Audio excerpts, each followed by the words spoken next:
Кстати, отличные новости. Игре World of Tanks 11 лет. А это значит, что с 12 по 22 августа тебе нужно обязательно зайти в игру. И тогда ты каждый день будешь получать билеты, которые ты уже можешь обменять на крутые бонусы. Резервы на фарм, боны, экипаж с нулевым боевым братством, дни према и даже серебро. Также ты получишь танк Т-34 с пушкой Л-11 и до 7 дней премиума. Ну а для тех танкистов, кто не появлялся в ангаре более месяца, ожидает сразу 4 премиум танка в аренду. Ну и бонусом идут горячие скидки на все, что только можно. Так что жаркий август World of Tanks в самом разгаре. Переходи по ссылочке в описании, кликай, забирай подарки и в бой.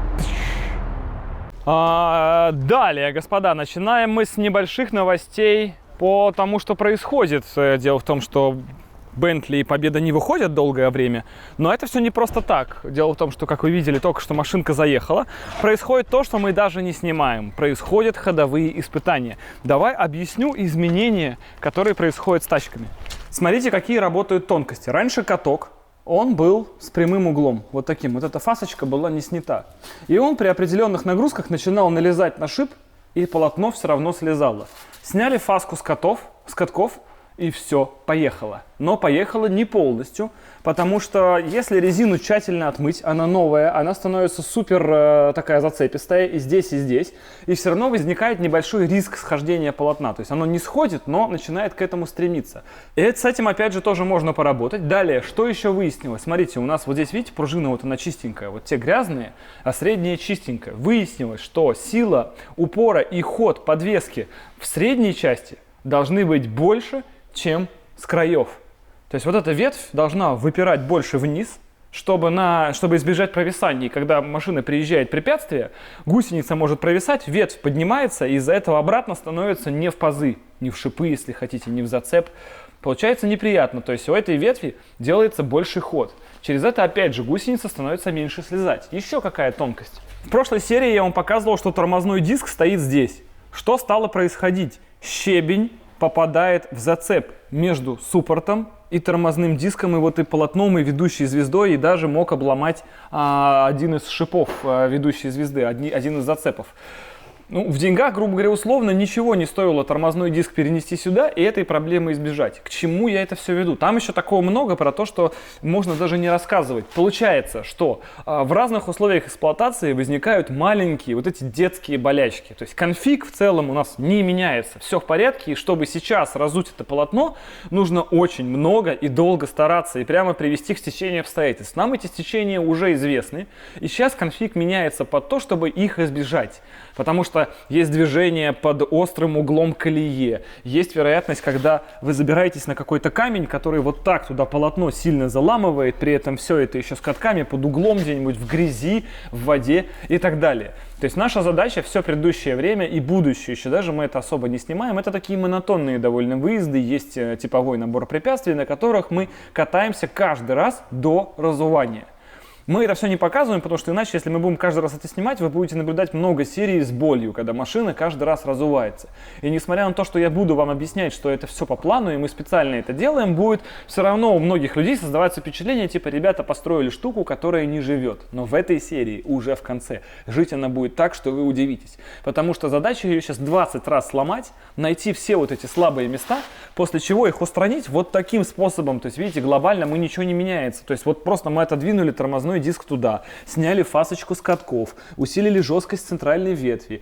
Там еще нужно перепрошить настройки руля, чтобы он был более комфортный и было понятно, как работает обратная связь. Сейчас ее не чувствуется. Немножко изменить алгоритм, возможно, работы насосов гидравлических. Еще чуть-чуть. Все это обкатается, просто, ну, это может быть даже чуть нудновато. Потом мы в одну серию все это резюмируем, и в конце, прямо вот в эту самую серию, если честно, мы это резюмируем, выйдем и покажем вам, что эта штука может. Но до этого, чтобы вы понимали, дни и дни и дни это обкатывается, снимается со всех камер, потом изучаются видеоматериалы и понимается, что же стало причиной или схода полотна, или еще какой-либо поломки.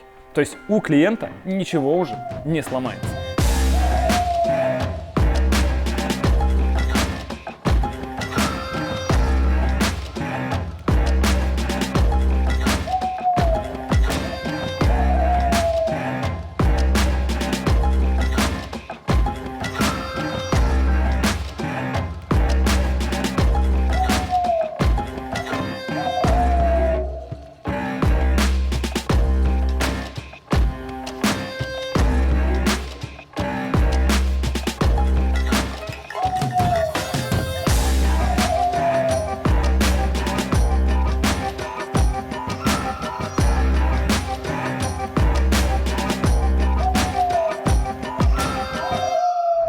Мы пропустили еще 10 тысяч часов ходовых испытаний, и тем не менее есть уже первые выводы, которые можем сразу вам сказать, и сэкономив ваше время.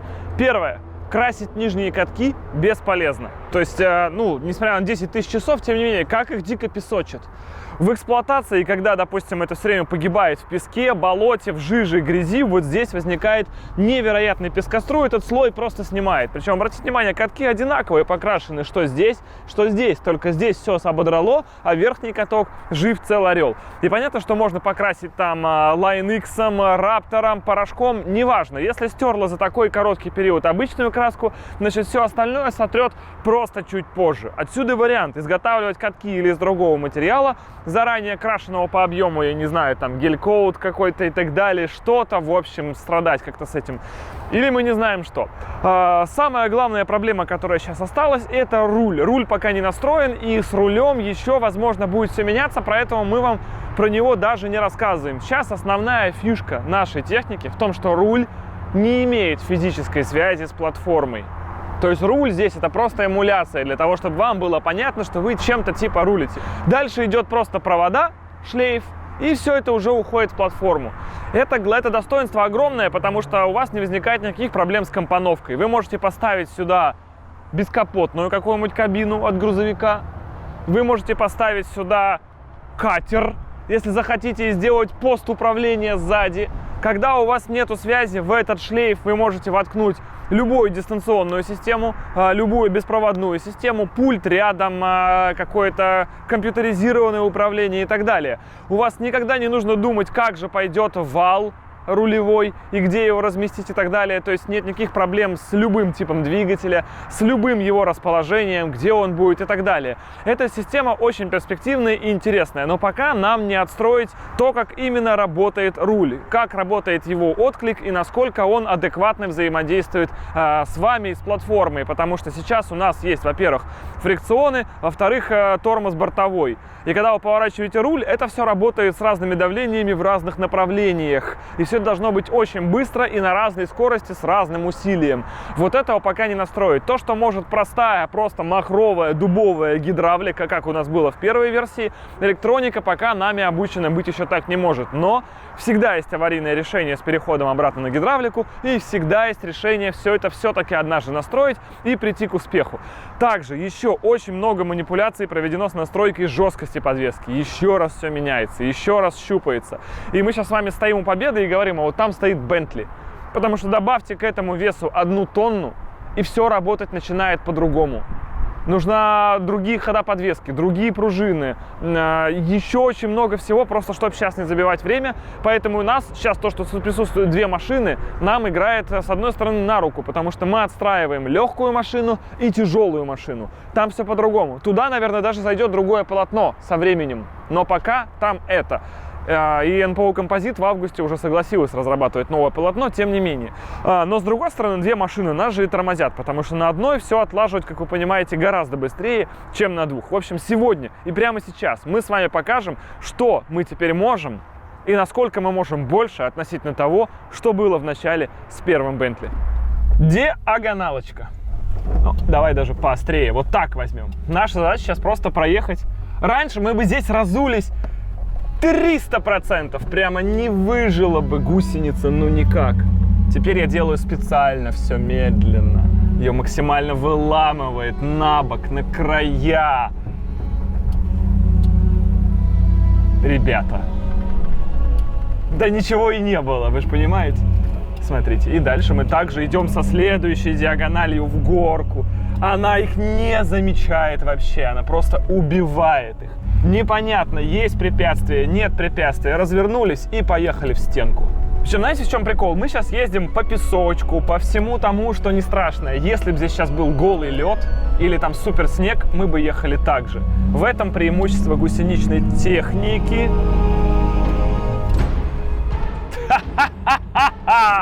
Как это смотрится классно изнутри, а? Ну-ка, вот здесь камни внизу, какой-то кирпич, что-то там битое.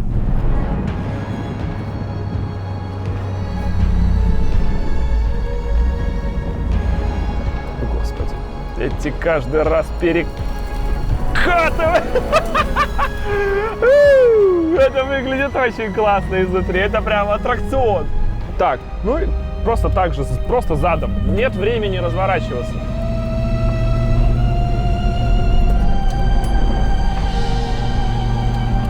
Четко. Просто максимально четко. Итак, еще одна странная диагональ, на которой нам в плюс будет играть и ширина автомобиля, и длина автомобиля. Вот здесь обычно подъем под одно колесо у колесных машин. Это трудно. В нашем случае, естественно, это вообще не является никаким препятствием. Мы выезжаем на дорожку и едем сейчас на ту самую песчаную горку, на которую мы заезжали на Рапторе.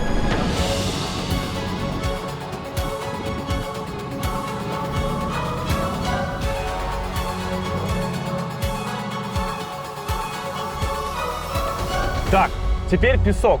На песке мы, по идее, песке и снегу мы должны просто божить.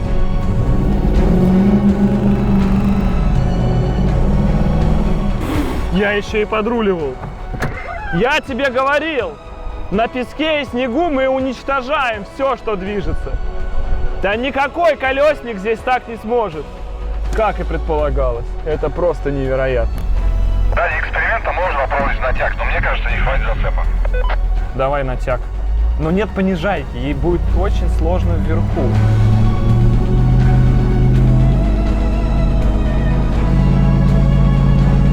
Она едет. Она едет. Она запиливает песок под собой и едет. Это невероятно.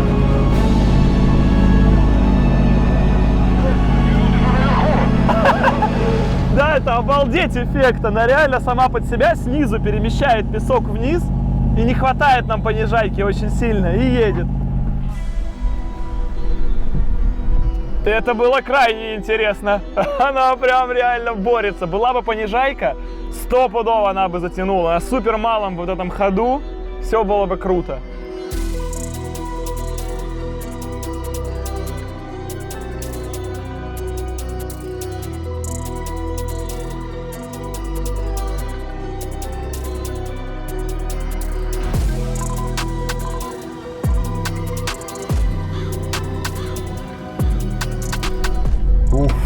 Да, этот стиль, конечно. Тут не надо даже газ нажимать. Просто за счет прямого выхлопа кажется, что прямо она газует. На самом деле стрелка не поднимается выше, чем 1200. То есть тут понижайка не нужна. Понижайки, кстати, у нас нет, потому что, блин, кнопку понижайки забыли в сервисе. Ну давай, не по колее еще.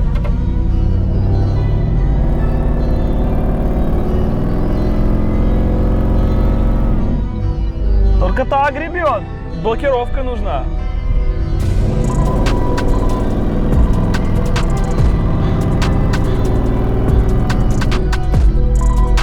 Понижайка все-таки нужна.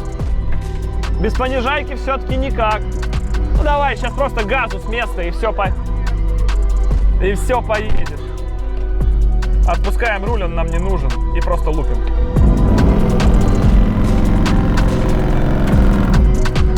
Изи. Просто изи.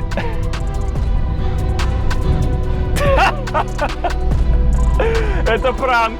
Мне кажется, это был пранк, ребята.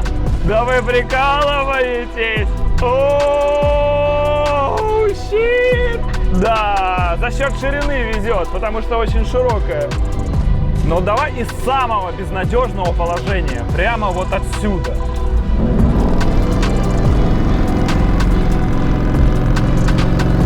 Нет, понижайка нужна все-таки.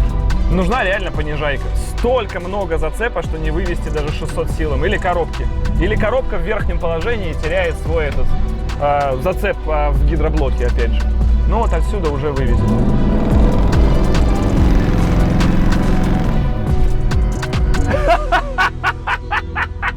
Это просто отлично выглядит. Мне очень нравится, как едет эта штука.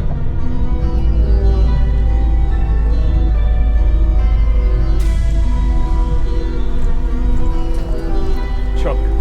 Нет, Бентли, конечно, гораздо комфортнее Победы. В Бентли сидишь как человек, мощности до одного места. Зацепа у нее больше, чем в Победе. Обратите внимание, да, Победа буксовала, шлифовала гусеницами. Бентли не шлифует, потому что столько держака, вес давит на то же полотно. Полотна-то одинаковые, но вес давит. И на таком песке гусеницу даже под таким углом не провернуть. И она пытается ехать, все это оседает на коробке. Коробки не хватает, трындец. Трындец, вот это Бентли. Вот это все-таки максимальная комплектация, это чувствуется. Но кто как, а из кабины это выглядит прям максимально прикольно. Особенно в конце, когда я прыгнул, она еще вот так давай раскачиваться. Ну ей легко, очень легко. Была бы понижайка, она бы просто здесь все сейчас уничтожала. Сейчас, может, привезут кнопку эту понижайки, и у нас все-таки она появится, и мы поедем. Пока нужна болотина, нужна вода, нужно что-то крайне скользкое, там, где обычным колесам не зацепиться. Как и на песке. Ну что ж, итак, мы залили бензин в УЗ, и он заработал. Мы привезли понижайку из сервиса, и она заработала. Мы теперь можем все делать на холостых. И мы даже зарядили GoPro-шки, которые сели. Вернее, подключили их к пауэрбанкам. В общем, мне кажется, ребята, сейчас будет какой-то просто карнавал. Господи, теперь можно все делать на холостых, не нажимая газ. Потому что этот мотор везет хорошо и плавно.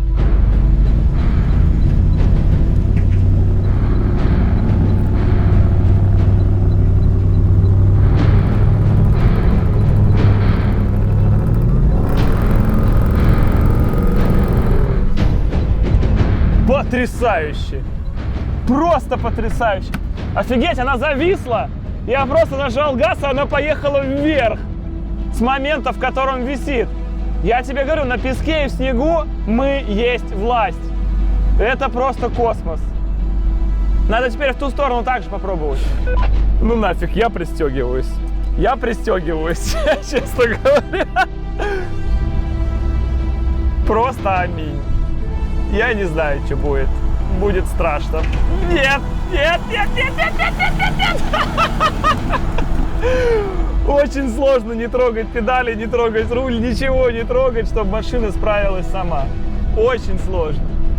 Блин, на понижайке, конечно, 600 сил на понижайке, то есть машина за 1000 оборотов не переваливает никогда. Но она творит невозможные вещи. В этом и прикол. Причем она здесь едет лучше, чем Победа. Потому что очень похоже, что за счет большей массы у нее больше зацепа на полотне. Ну вот, все, из самого безнадежного просто положения. Вот просто вот это вообще вилы. Давай, поперли вверх. Нельзя шевелить рулем, да, на подъеме, иначе мы распустим одну сторону.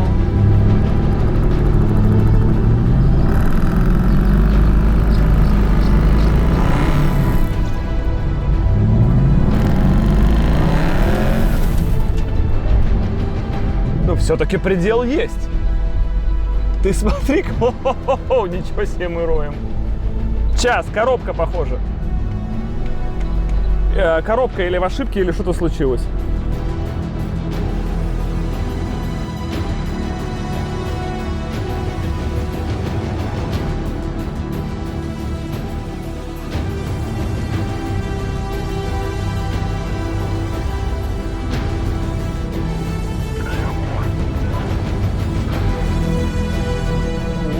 О, фига у нас разгон.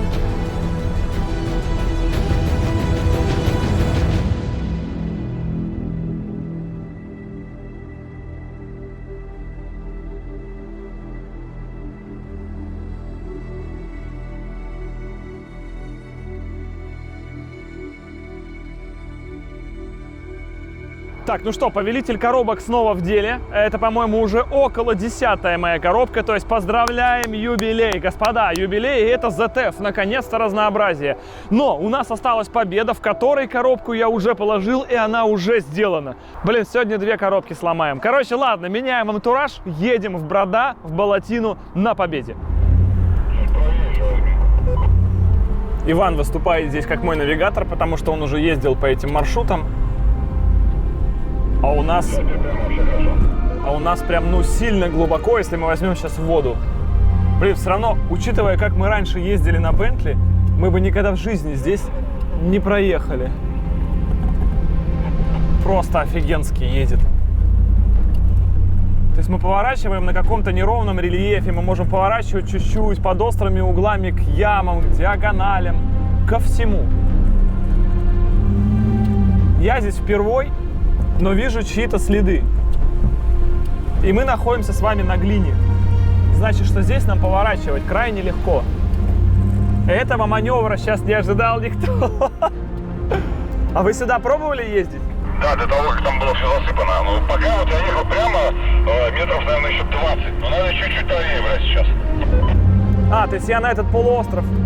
Сейчас едешь прямо, где лодки взлетели, грубо говоря, потом направо выезжаешь сзади лесами. Но воды было сильно меньше.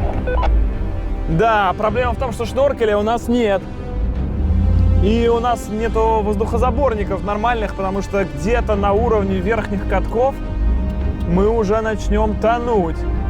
Прикол в другом, что мы не погружаемся в ил, по которому мы ездим. То есть мы, в отличие от колесной техники, абсолютно не роем. Вот в чем преимущество. И мы движемся поверху там, где колесо еще режет.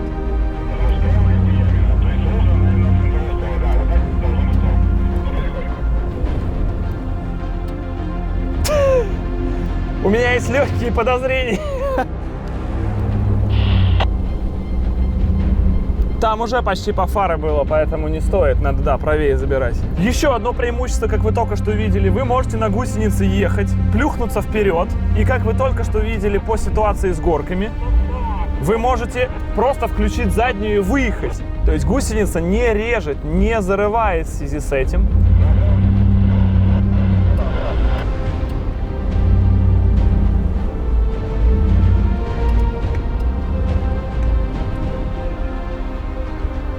Такое ощущение, что это просто бесконечная канава вот здесь вот такая. Вы видите, из каких ситуаций она вывозит? То есть тут дикая диагональ, внизу слизь, глина. И она просто, ну, ты просто включаешь заднюю и выезжаешь. В этом, опять же, прикол. То есть ты можешь юлозить на месте, не тонуть при этом, не рыть.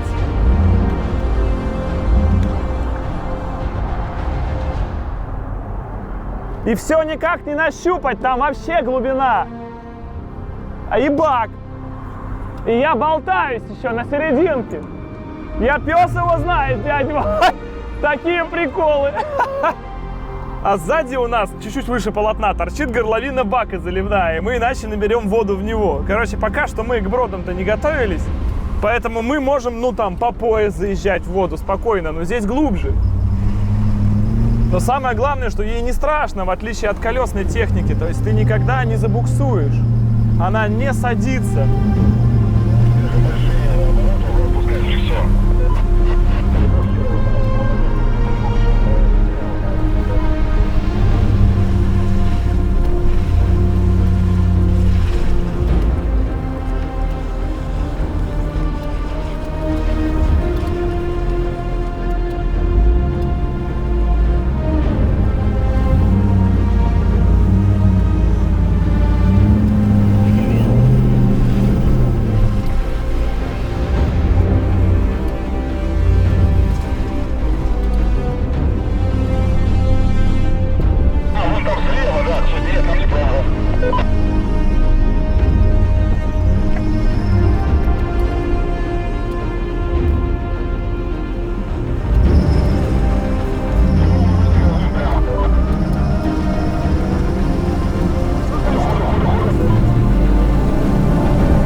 Это интересно. И все это мы делаем в иле. А, какой запах болотины, а? Как все скользко. При этом она не роет, не садится, она просто скользит. Дух захватывает. Офигенно. Офигенно внедорожная жуть.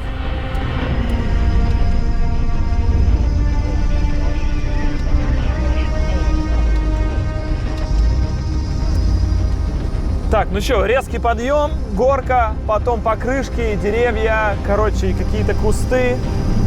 Мы не трогаем руль абсолютно на всякий.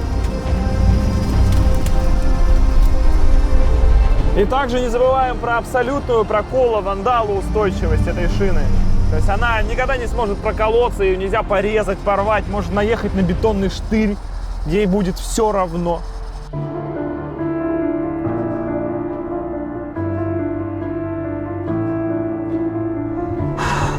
Стремно.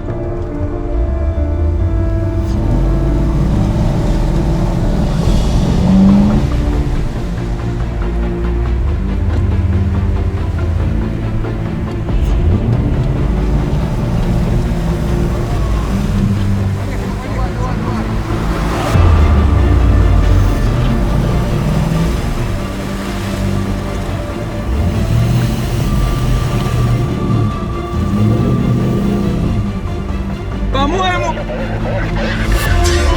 Да вы меня разводите ради видео!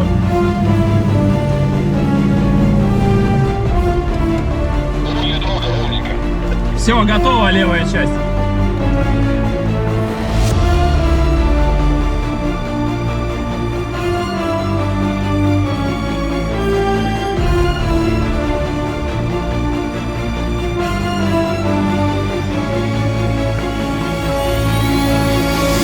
Ребята, все отлично. Полотно сошло и ровно в том месте, в котором оно должно было сойти. Я не знаю, почему ребята по рации мне говорили, что надо ехать.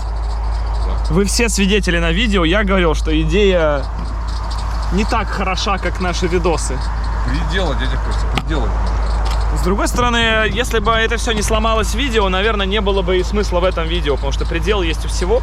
И в данном случае, как вы поняли, предел гусеничной техники — это когда она едет под, получается, поперечным наклоном, большим. И в этом случае начинает пытаться слезть полотно. Мы это скоро еще чуть подустраняем. Поэтому мы пока и говорим, что машина еще не в продаже. В предпродаже. Да, предпродажная подготовка сейчас идет, как вы видите, полным ходом. Остается детейлинг и все, и домой.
Честно, хотелось поездить гораздо больше, потому что здесь очень хорошие препятствия. Они хороши, чтобы показать вам мощь, но не всю мощь этих транспортных средств, потому что есть мягкие покрытия, такие зыбучие, глина, ил, болотина вот такая, в которой человек вязнет, а эта штука едет верхом. Вот где ее стихия.